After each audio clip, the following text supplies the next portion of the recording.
మిత్రులకు స్వాగతం. మన స్టూడియోకి ప్రముఖ విశ్లేషకులు ఈవీఎస్ రాజు గారు వచ్చారు. వారితో వీరితో మనం చర్చిద్దాం. నమస్తే సార్. నమస్కారం సార్, మోడీ చాలా డంకా బజాయించి అంటారా, కొండ బద్దలు కొట్టి అంటారా? ఆయన చెప్తున్నాడు బీజేపీకి 370 సీట్లు, ఎన్డీకి 4 సీట్లు గ్యారెంటీ వస్తాయి, వచ్చి తీరుతాయి అంటే ఏ నమ్మకంలో చెప్తున్నాడు, ఏ విశ్వాసం చెప్తున్నాడు ఆయన? ఒక పార్టీకి ప్రధాన బాధ్యతల్లో ఉండడు, ఆ పార్టీ అధికారంలో ఉండడు, దానికి ఈయన నాయకత్వం మోడీ గారి కాన్ఫిడెన్స్ అనే కన్నా మోడీ గారు ఆ విషయాన్ని ధైర్యంగా పదే పదే చెప్పాలన్నది ఆయన నిర్ణయం. అందుకే ఆయన పార్లమెంట్ చివరి సమావేశాల్లో కూడా అదే చెప్పారు. మేము మళ్ళీ పార్లమెంట్లోకి వస్తాం, వచ్చినప్పుడు 370 సీట్లు బీజేపీ గెలుస్తుంది, 404 పైన మా ఎన్డీఏ పార్ట్నర్స్తో కలిపి మేము గెలుస్తామని చెప్పాను పార్లమెంట్లోనే మాట్లాడారు ఆయన.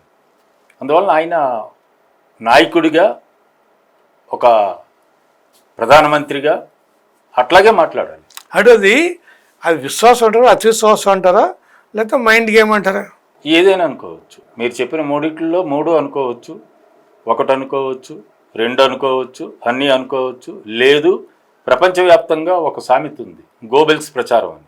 అబద్ధాన్ని 10 సార్లు మాట్లాడితే 100 సార్లు మాట్లాడితే అదే నిజం అవుతుందని చెప్పిన అది సామెత. అది అంటే గోబెల్స్ ప్రచారం అని అంటాం. ఆ గోబెల్స్ ప్రచారం ఈయన నమ్మిన ఆయన.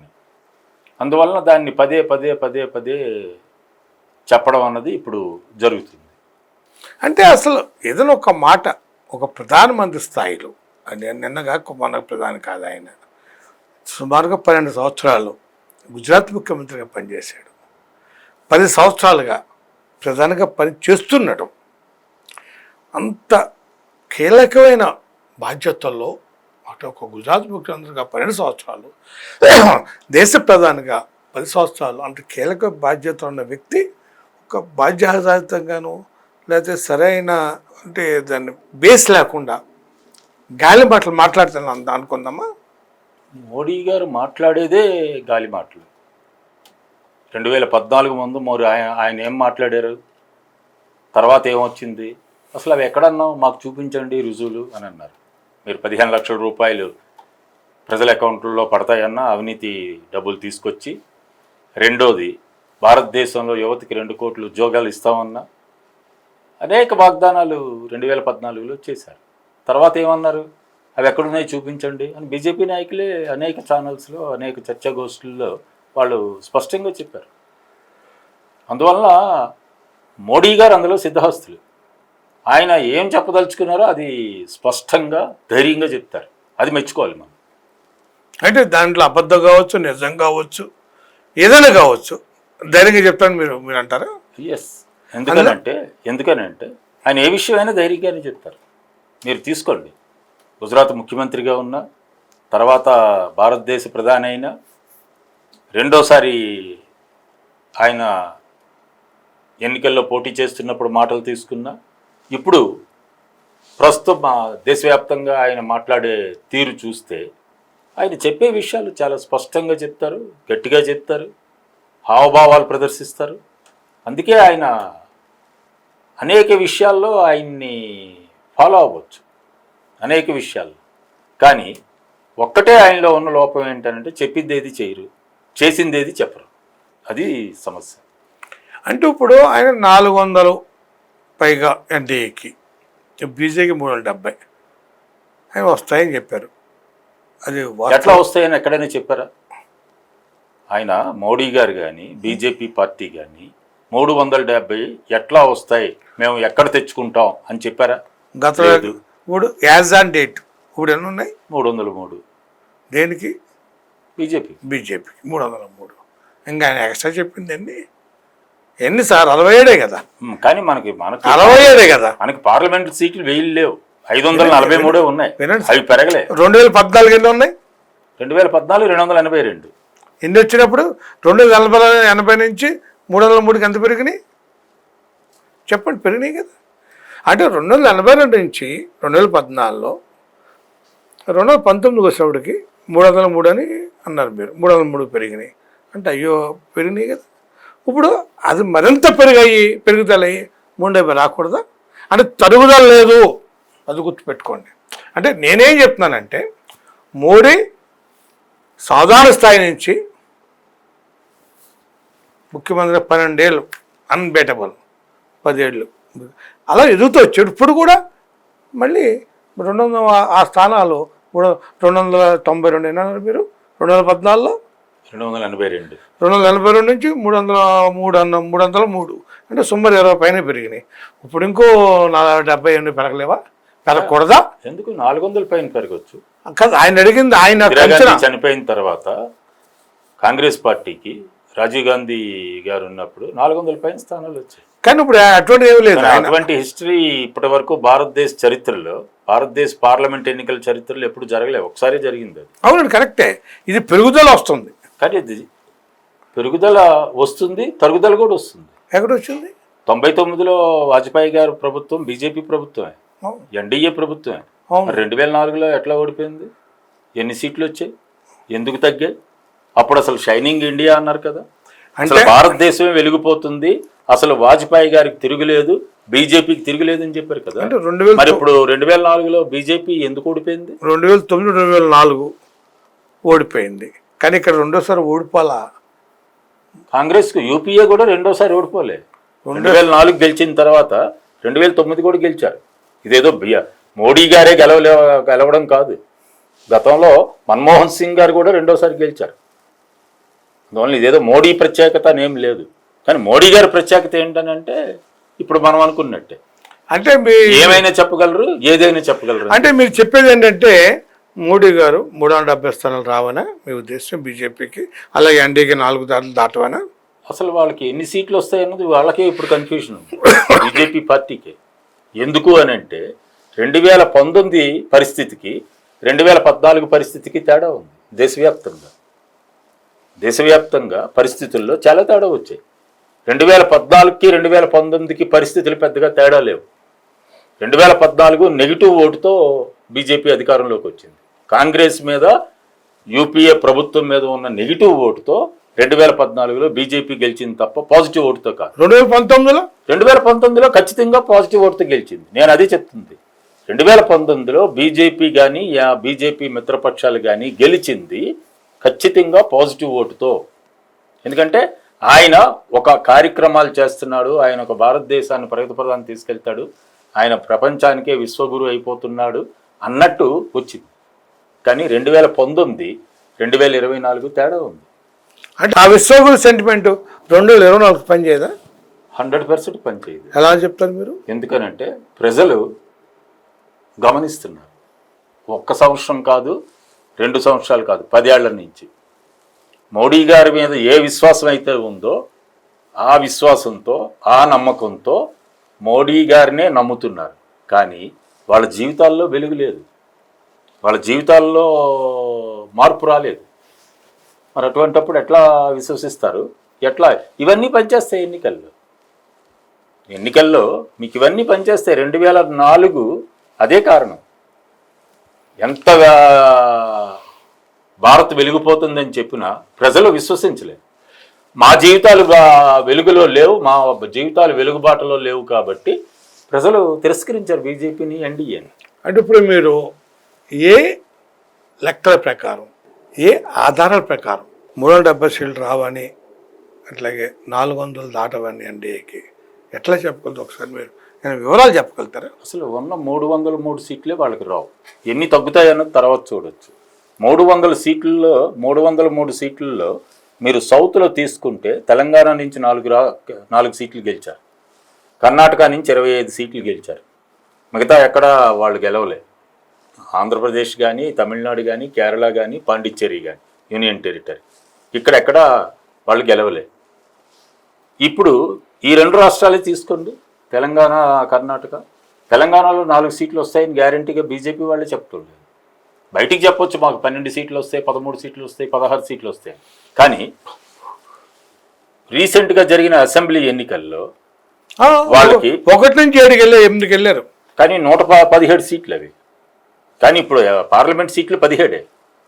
నెక్స్ట్ వాళ్ళ ముఖ్య నేతలందరూ ఓడిపోయారు, వాళ్ళ ఎంపీలందరూ ఓడిపోయారు.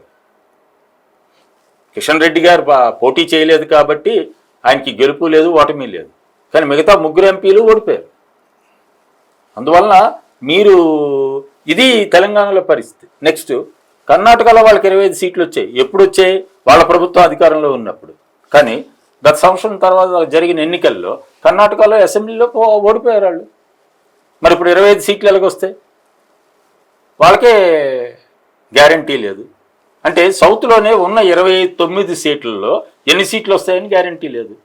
అలాగని పోనీ కేరళలో మేము గెలుస్తాం, తమిళనాడులో గెలుస్తాం, ఆంధ్రాలో గెలుస్తాం అనడానికి ఎక్కడ ఆధారం లేదు, అవకాశం లేదు. ఈ రోజే కాదు, సౌత్ లో మీరు చెప్పిన ప్రాంతాలు ఇప్పుడు కూడా బీజేపీ పెద్ద గొప్పగా ఏమీ లేదు.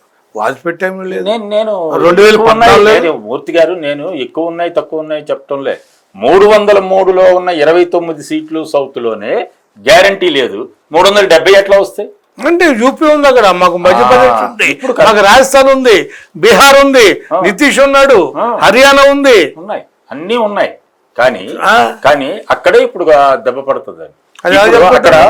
అక్కడ ఎక్కువ గెలవడానికి ఇంకా అవకాశాలు లేవు. ఢిల్లీ ఉన్నాయి, మీరు చెప్పిన ఢిల్లీ 7 సీట్లు బీజేపీయే గెలిచింది, అక్కడ పెరిగేది లేదు. హర్యానా ఉంది, 10కి 10 బీజేపీయే గెలిచింది, పెరిగేది లేదు. హిమాచల్ ప్రదేశ్ ఉంది, 4కి 4 బీజేపీ గెలిచింది, అందువలన అక్కడ పెరిగే పరిస్థితి లేదు. యూపీలో ఆల్రెడీ 62 సీట్లు తనకు గెలిచాయి. మీకు ఉత్తరాంచల్ ఆల్రెడీ 5 సీట్లు వాళ్ళే గెలిచారు.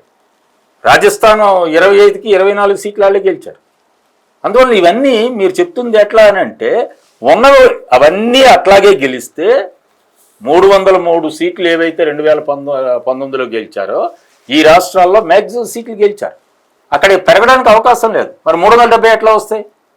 రెండోది, 2019కి 2024కి అక్కడ పరిస్థితుల్లో చాలా మార్పు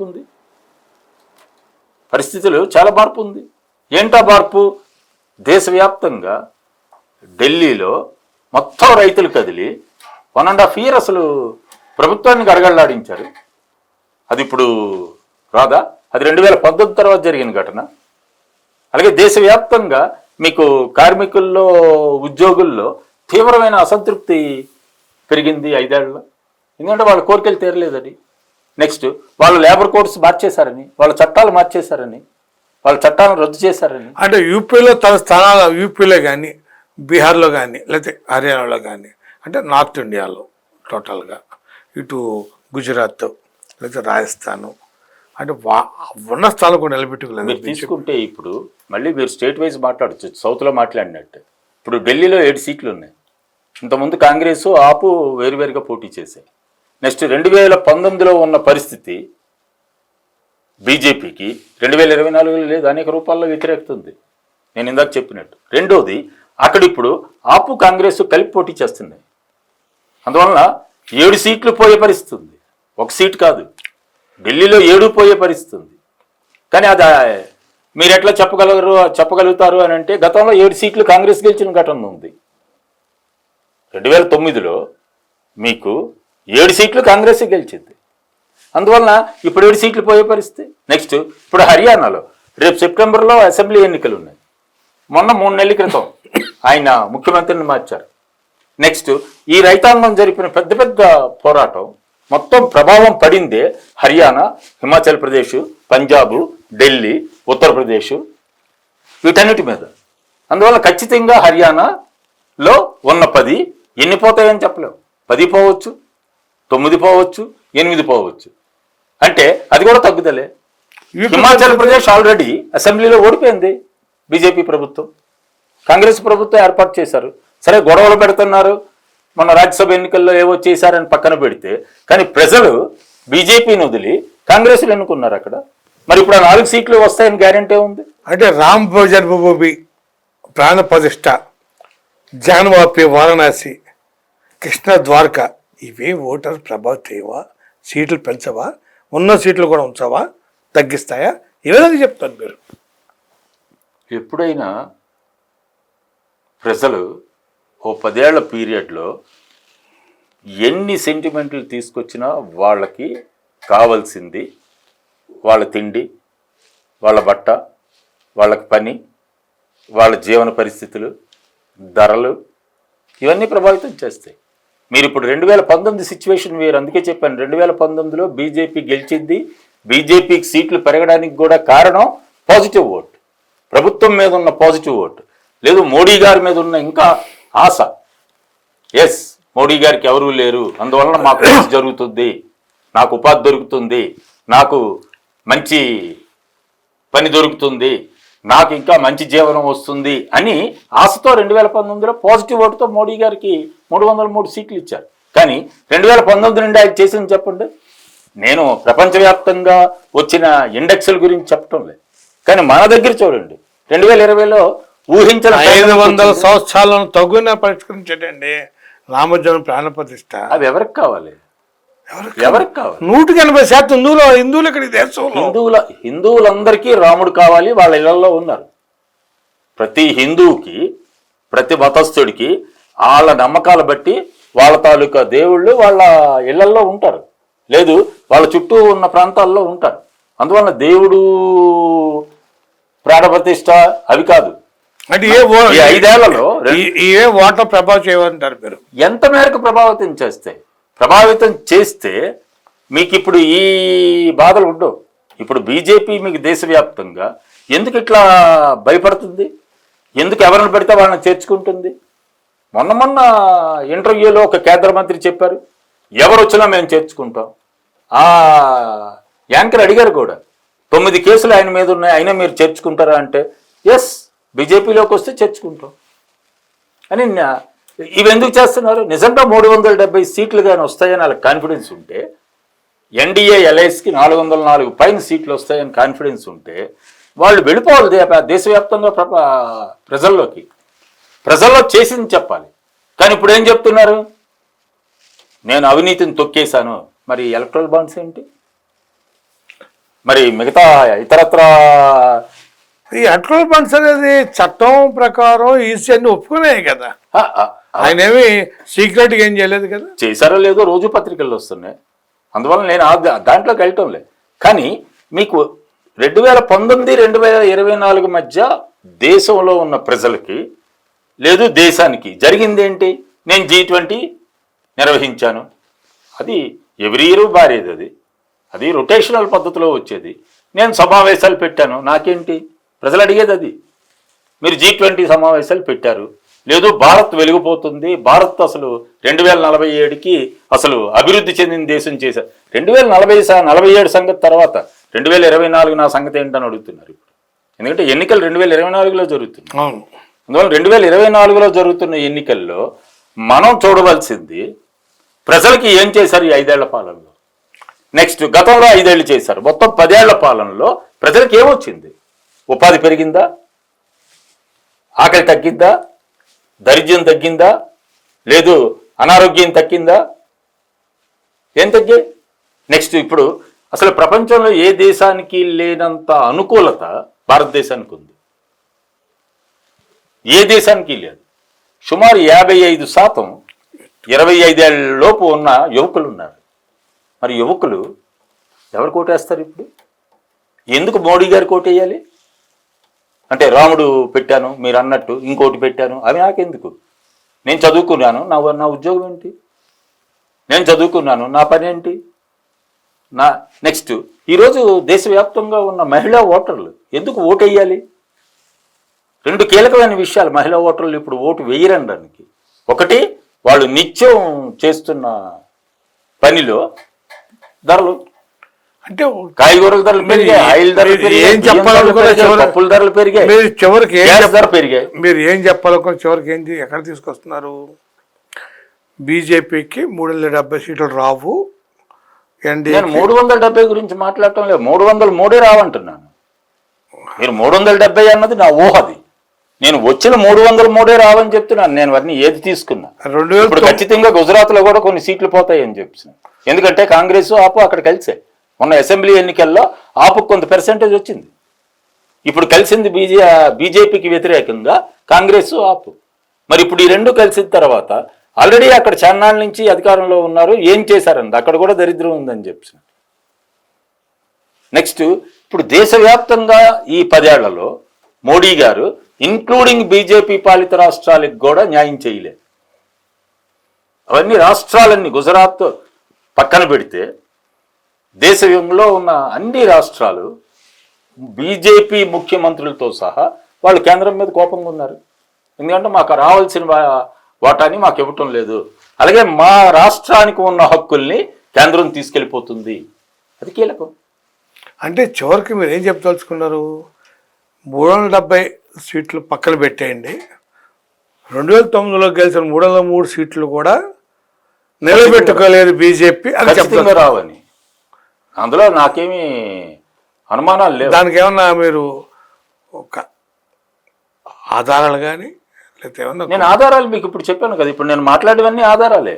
నేను హర్యానా ఏం జరుగుతుందో, రాజస్థాన్ ఏం జరుగుతుందో, మధ్యప్రదేశ్ ఏం జరుగుతుందో, లేదు నార్త్ ఈస్ట్లో ఇప్పుడు అస్సాంలో ఏం జరుగుతుందో, త్రిపురలో వీళ్ళు ఏం చేశారో, ఇవన్నీ నేను చెప్తున్నాను. మీరు మరి ఇవన్నీ గమనించండి. అసలు మహారాష్ట్ర బీజేపీకి 23 సీట్లు వచ్చాయి, ఇప్పుడు 23 రావు.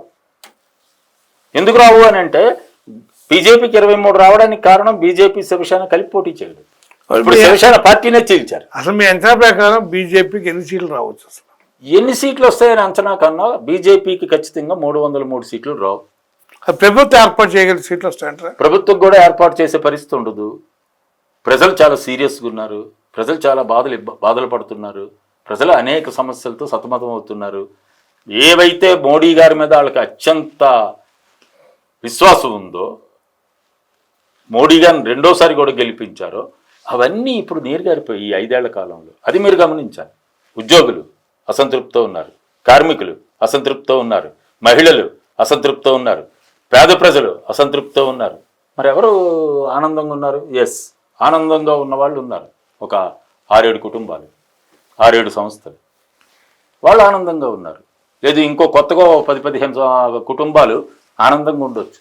కానీ 142 కోట్ల జనాభా కలిగిన భారతదేశంలో 96 కోట్ల మంది ఉన్న ఓటర్లలో 90% ఓటర్లు ఇప్పుడు మీకు అనేక సమస్యలతో ఉన్నారు, అనేక సమస్యలను వాళ్ళు ఎదుర్కొంటున్నారు. దీనికి ఇతరత్ర కారణం కూడా ఉంది, అది కూడా ప్రభావం చేస్తుంది. ఎందుకంటే ప్రపంచవ్యాప్తంగా ఈరోజు మొత్తం మాంద్యం ఏర్పడింది వచ్చింది ఉన్న నేపథ్యంలో భారతదేశం మీద కూడా ప్రభావం ఉంది. మీరు ఇప్పుడు రోజు పేపర్లో చూస్తున్నారు, ఆ ఐటీ కంపెనీ జాబులు తీస్తారు, ఈ ఐటీ కంపెనీ జాబులు తీస్తారు, గూగుల్ జాబులు తీస్తుంది, IBM జాబులు తీస్తుంది అని చెప్తున్నాను. మరి వాళ్ళ అసంతృప్తి ఎవరి మీద ఉంటుంది? ప్రభుత్వం మీద. అంటే ఫైనల్గా అసలు రాబోయే 2024 ఎన్నికలకు సంబంధించి అసలు మీ ఊహాగానం ఏంటి, మీ అంచనాలు ఏంటి, ఒకసారి మా ప్రేక్షకులకు వివరిస్తారా? నా ఊహాగానాలు, నా అంచనాలు కాకుండా నేను ప్రజలకు చెప్పదలుచుకుంది ఏంటి అని అంటే, ఒక 10 ఏళ్ళు బీజేపీ ప్రభుత్వానికి అవకాశం ఇచ్చారు. బీజేపీ ప్రభుత్వం మీద అనేక ఆశలు పెట్టుకున్నారు. ఆ ప్రభుత్వం మీద పెట్టుకున్న మీ ఆశలు నెరవేరాయా లేదా మీరే ఆలోచించండి. నేను కోరుతుంది ప్రజలను అదే, మీరు ఆలోచించండి.